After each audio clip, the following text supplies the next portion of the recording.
Bandeko na biso ya Stevie officiel, bonjour, bonjour, bonsoir peut-être, place vous allez. Je le tout soutoyer pour la présenter biso recette de biso ya toujours simple, micro toli ba compliqué té. Simple, bio si on peut dire. Lelo soutoyer pour la secteur mbisi na biso oyo. Mbisi na biso kambanyoka, ba luba ba benga o toucha. Mbisi na biso ezambisa okauka kambanyoka ya kokauka. Je te fais une recette simple et facile à tous, moins cher. Et on te bande dans son nom business, on te trompe, on a maï juste pour quelques minutes. Pour ça, on a maï et qu'on pense, on est comme à miette. Si on a même 10-20 minutes, ça m'a moto. Après, ce que tu as dit, qu'on l'a mis quoi dans ya kati. En tout cas, et l'autre, c'est une prudence mingi ka na mikwa pour les gens qui ont supporter la mikwa té na mongongo. Mais ça va tout sur la mikwa, mais moi, j'ai préféré kolongola. Comme ça, au moins, vous allez en toute sécurité et sans danger. Donc, tu checkes, on a maï, business, ça 20 minutes. Suko, tu komaki, kolongula, miko, on a kati. Zami business, tu ça, on simple, tu compliqué, on goûter juste du genre kokalingango, koliango na. En tout cas, mikolo, bande, on a biso, baluba, bakatange. Kanti, ba, c'est bien, mais le quoi, collier qui parle sous-souté, tout le monde va se retrouver.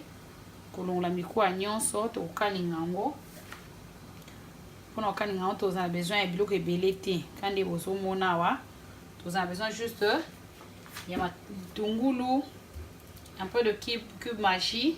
La fois passée na mona ndakala na chaki cube magie te, en tout cas tozo éviter ko sala lango mingi, mais avec le temps peut to ko tika ko sala lango pour des raisons de santé. Donc to choma mbuma biso pilipili to kalingango na huile na biso. Il y a un autre banana on nettoie tout chez nous na kati ko on a mikua après to leka l'étape ya kolamba moto sana chana biso yango yo to sokoli to lo mikua nyoso so to chona moto et na lokaki to kanyo kaka to chona mafuta na mbisi na fika lingama moto za makasi penza te pour eza feu doux et balobaka chona mafuta to chona mungwa mungwa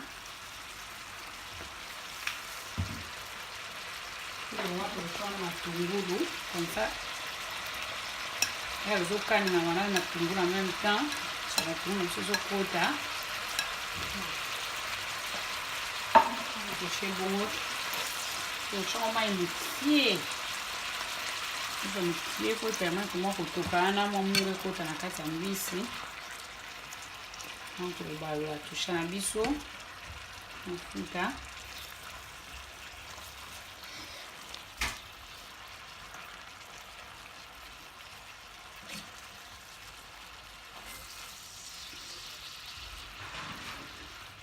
wana moma iwana ezotoka mungu na biso ezokota na toucha so moma iwana esili bazokani na mama to bala susu po to tika wana boye et to kanda mura mama iwana mo mungu kota na mbisi comme ça to bala susu ti mai ka okato bando kali nango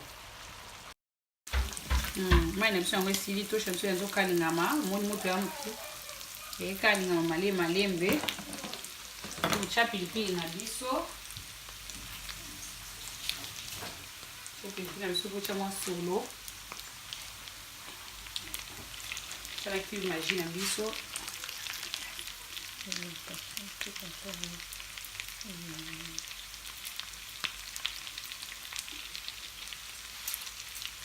imagine biso tocha tofinango wana tokontinga kobala bilo na mpe bila malembe soko presque na suka me sokoma gwa pilipili na topanza tu imagine na kati na toservir nini na biso tokontinga kobala ngo malembe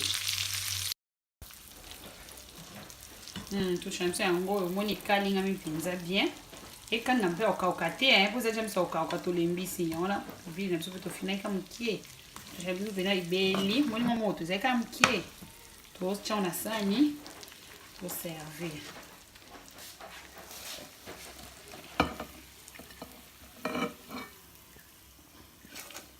biso yango oyo en tout cas. Bon appétit à tous. Bon appétit. Touche na biso ezaki mbisa okauka kambanyoka. Ngo to salaki to sukuli to ngoli mikwa na kati. Trempant mouki na mai, tokaninga juste na matungulu, un peu de cube na pilipili na mungwa. Yango yo, tochina biso eza prêt, bon appétit.